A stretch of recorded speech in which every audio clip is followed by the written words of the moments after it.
Hello students, welcome back to Elite Tutors. चलिए इस video में हम देखने वाले हैं क्वेश्चन नंबर 21 प्रॉब्लम सेट का। तो चलिए शुरू करते हैं। तो 21 या 21 जो क्वेश्चन है वो क्या लिखा है कि find the possible pairs of coordinates of the fourth vertex D of the parallelogram if 3 of its vertices are A B and सी।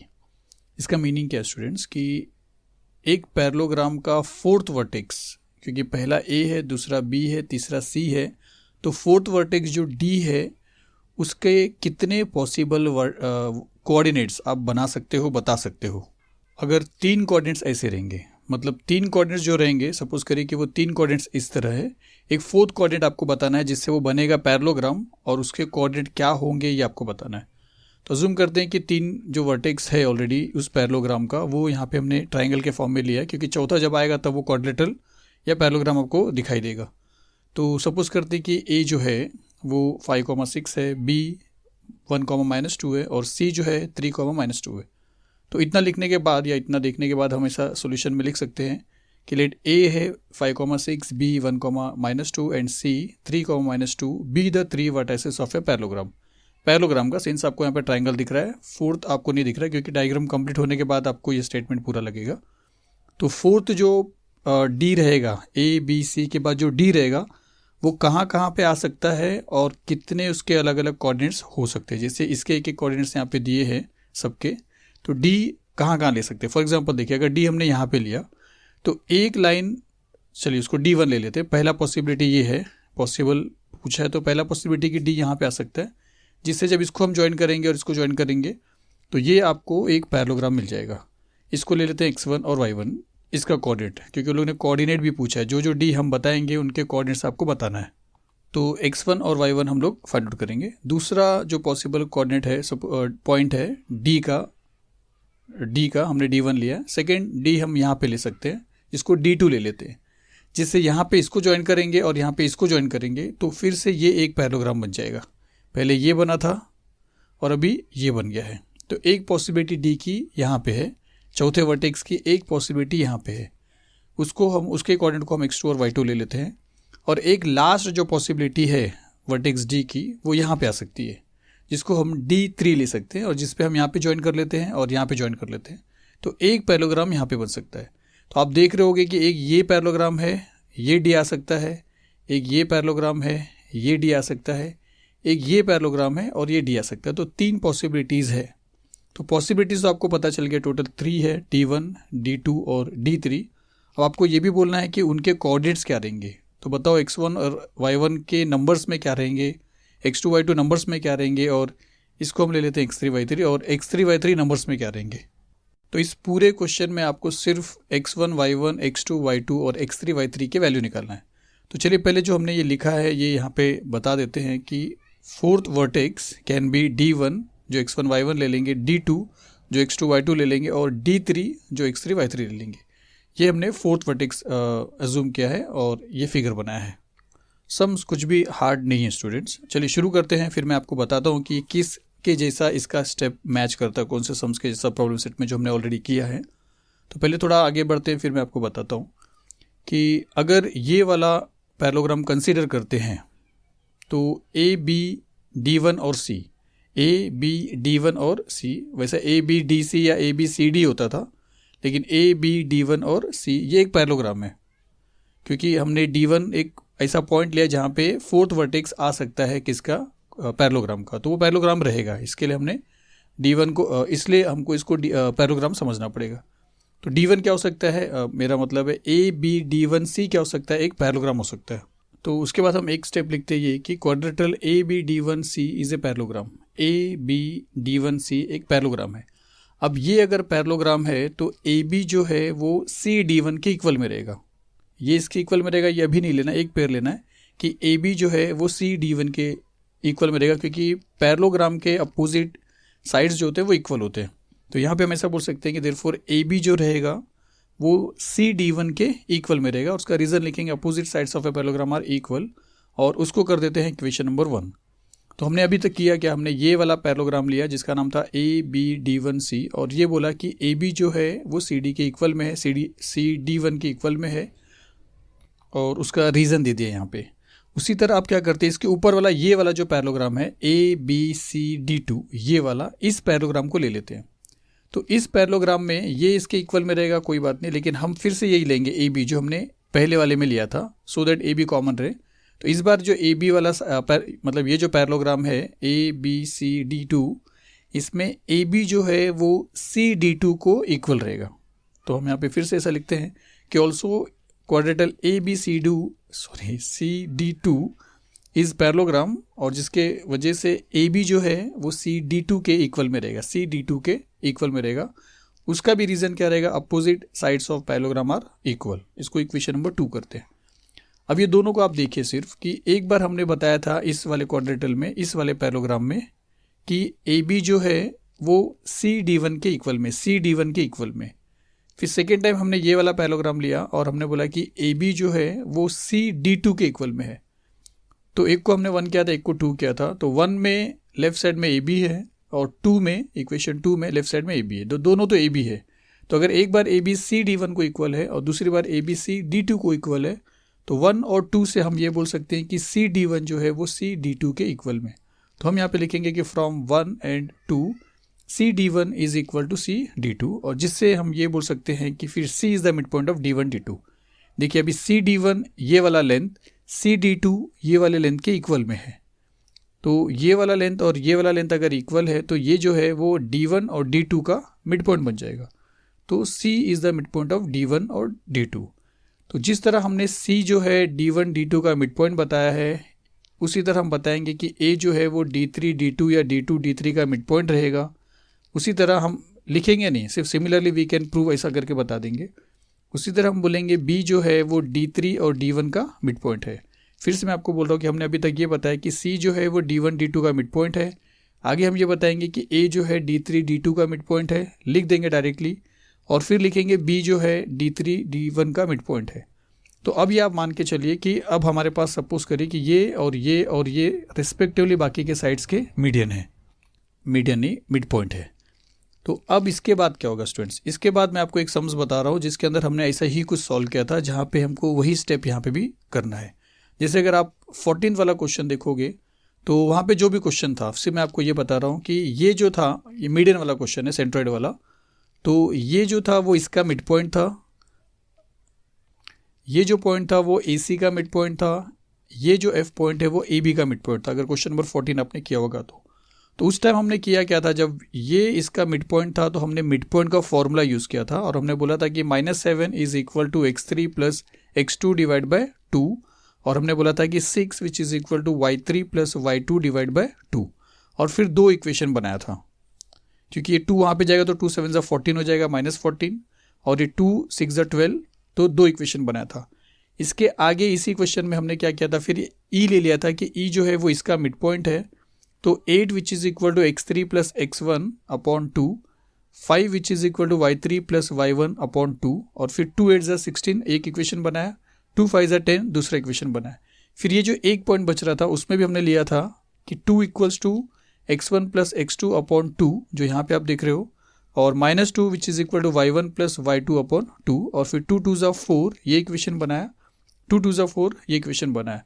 पीछे 2 इक्वेशन बनाया था, यहाँ पे 2 इक्वेशन है और यहाँ पे 2 इक्वेशन है। फिर हमने क्या किया था, ये सभी इक्वेशन को रेफरेंस में लिखा था और हमने x वाले को ऐड किया था। देखिए 1 और 3 और 5 यहाँ पे ऐड किया था, 1 3 5। तो आपको इस तरीके से एक नया इक्वेशन मिला था।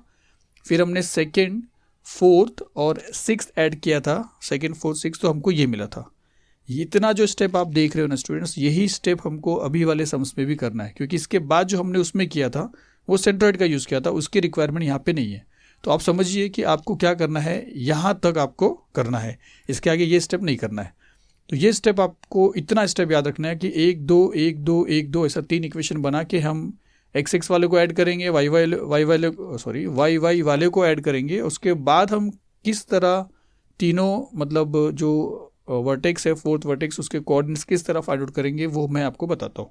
तो चलिए अभी तक हमने किया क्या था, हमने सबसे पहले ये बताया था कि ABC जो है वो वर्टाइसेस है पैरेललोग्राम के, और जो फोर्थ वर्टेक्स है वो D1 हो सकता है जिसका कोऑर्डिनेट हमने x1 y1 लिया, वो D2 हो सकता है जिसका कोऑर्डिनेट x2 y2 लिया है, और वो D3 भी हो सकता है जिसका कोऑर्डिनेट x3 y3 लिया है। फिर हमने ये बताया था कि जब ये पैराग्राफ हमने लिया और हमने बोला कि A B C D one के इक्वल है, अपोजिट साइड रीजन दिया। फिर हमने ये पैराग्राम लिया और हमने बोला कि ए बी जो है वो सी डी टू के इक्वल में है, फिर उसको इक्वेशन 2 किया। फिर 1 और 2 से हमने ये बताया कि सी डी वन और सी डी टू जो है वो इक्वल है। तो अब हम फाइनली पूछे कि C is the mid point of D one D two, और फिर मैंने आपको बोला था उसी तरह ये दोनों भी इन साइड के रिस्पेक्टिवली मिड पॉइंट बनेंगे।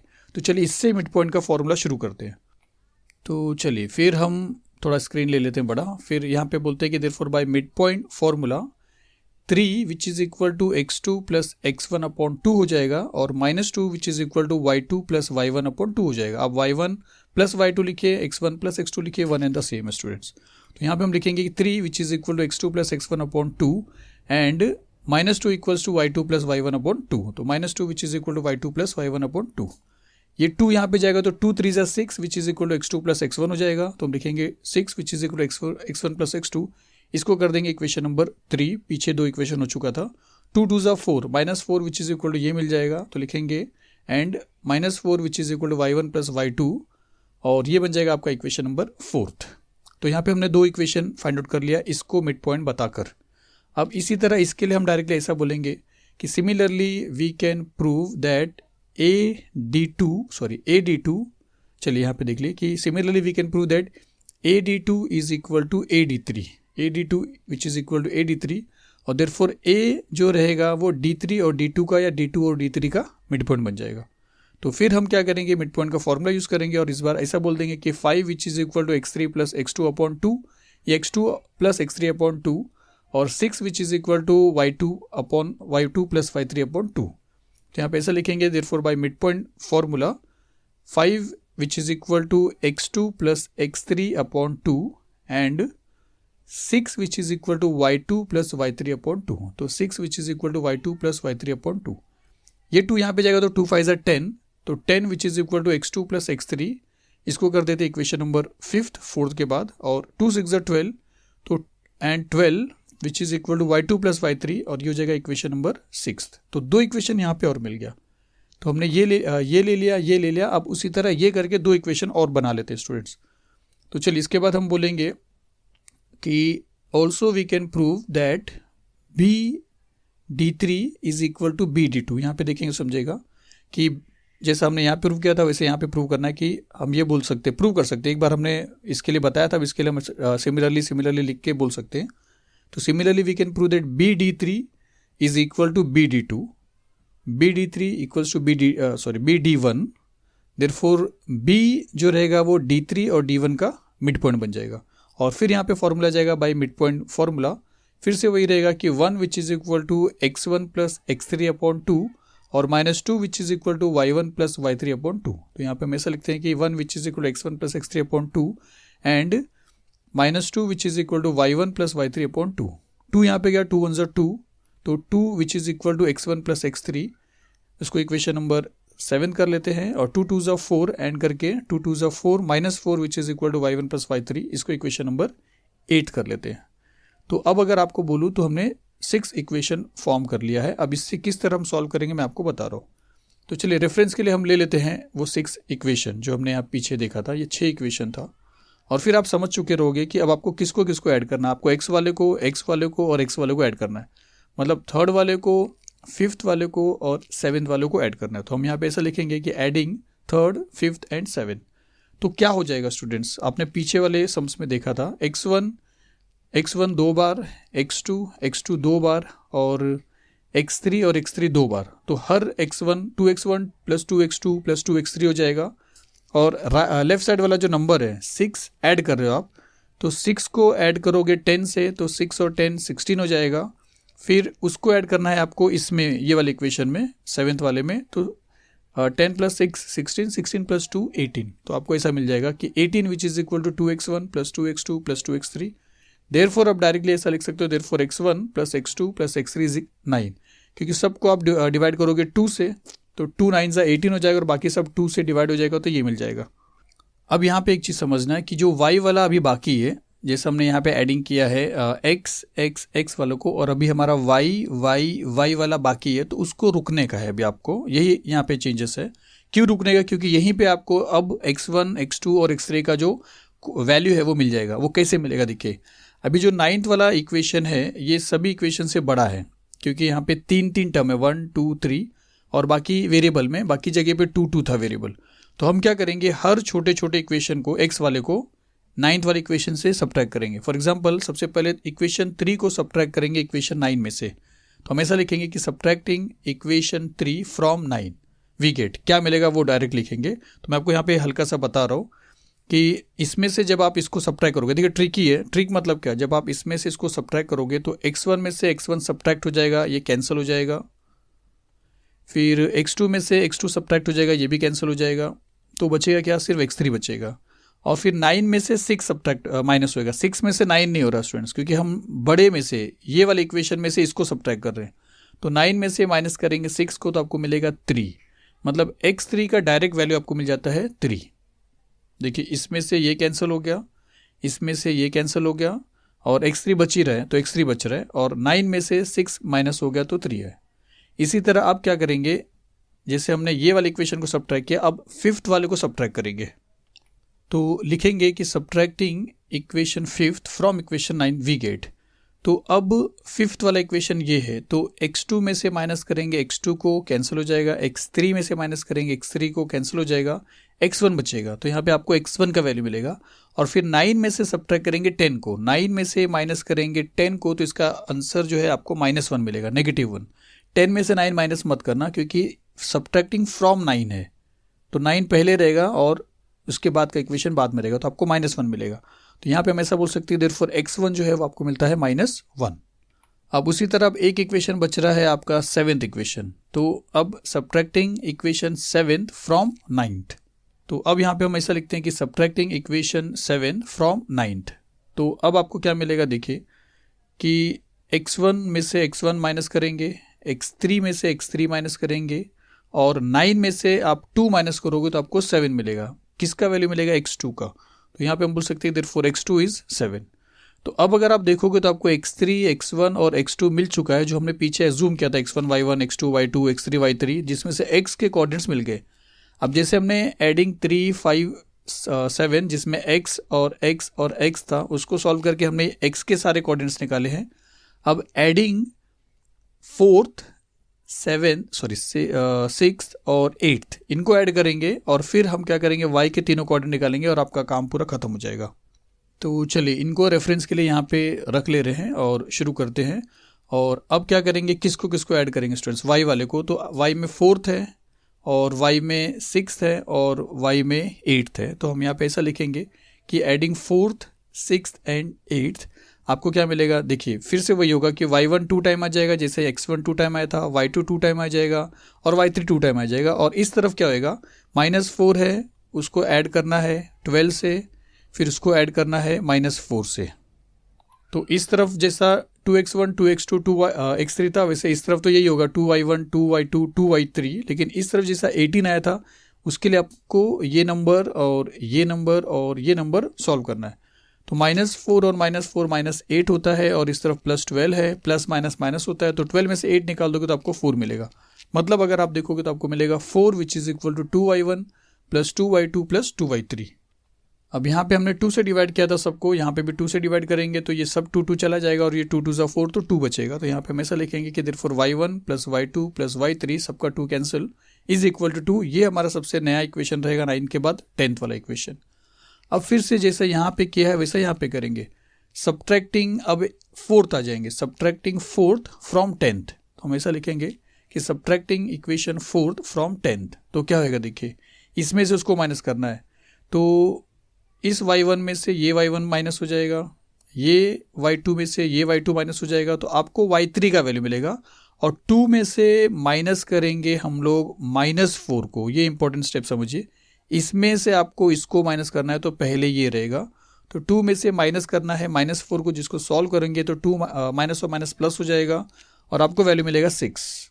तो यहाँ पे आपको मिलता है y3 6, याद रखिए क्योंकि y3 बच रहा था, तो y3 6 मिला है। तो इस तरह अच्छे से समझिए कि यहाँ पे मिस्टेक आप कर सकते हो। अब आपको क्या करना है, सब्ट्रैक्टिंग 4 तो हो गया, अब सब्ट्रैक्टिंग 6 करना है फ्रॉम 10। तो यहाँ पे लिखना है कि सब्ट्रैक्टिंग इक्वेशन 6 फ्रॉम 10th।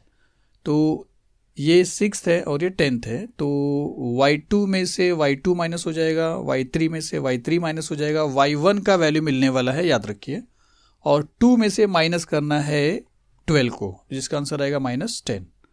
तो इसका मतलब है कि y1 जो है वो आपको मिलता है -10। और अब लास्ट, मतलब इस इक्वेशन को सब्ट्रैक्ट करना है 10th वाले में से, सब्ट्रैक्टिंग 8 फ्रॉम 10। तो यहाँ पे हम ऐसा लिखेंगे कि subtracting equation 8 from equation 10th। तो y1 में से y1 माइनस हो रहा है, y3 में से y3 माइनस हो रहा है, आपको वैल्यू मिलने वाला है y2 का, और 2 में से माइनस हो रहा है -4, 2 में से माइनस हो रहा है -4, तो माइनस माइनस प्लस हो जाएगा, 2 + 4 आपको देता है 6। तो यहाँ पे आपको मिल जाता है कि y2 which is equal to 6। तो ईजी सम से स्टूडेंट्स। अब देखिए आपके पास x1 है, y1 है, x2 है, y2 है, x3 है, y3 है, और आपको फाइंड आउट क्या करना था, x1, y1, x2, y2, x3, y3। तो आपका सोल्यूशन हो चुका है यहाँ पे। तो हम यहाँ पे ऐसा बोल सकते हैं कि therefore the coordinates of point D1 is -1 -10 जो x1 y1 था, the coordinates of point D2 7 6 है, 7 6 जो x2 y2 था, और the coordinates of point D3 is 3 6 जो x3 और y3 था। और फिर फाइनली आप एक वैल्यू और लिखिए, पूरे क्वेश्चन में ऐसा पूछा था कि find the possible pairs of coordinate बोला है, तो हम यहाँ पे ऐसा लिख सकते हैं कि therefore the possible pairs of coordinates of fourth vertex D जो रहेगा वो -1 -10 हो सकता है, फिर 7 और 6 हो सकता है, और या तो 3 या या तो नहीं एंड 3, 6 हो सकता है। तो चलिए फिर ये 21st जो क्वेश्चन है यहाँ पे फिनिश होता है, ख़त्म होता है। चलिए मिलेंगे आगे के वीडियो में। Thank you very much.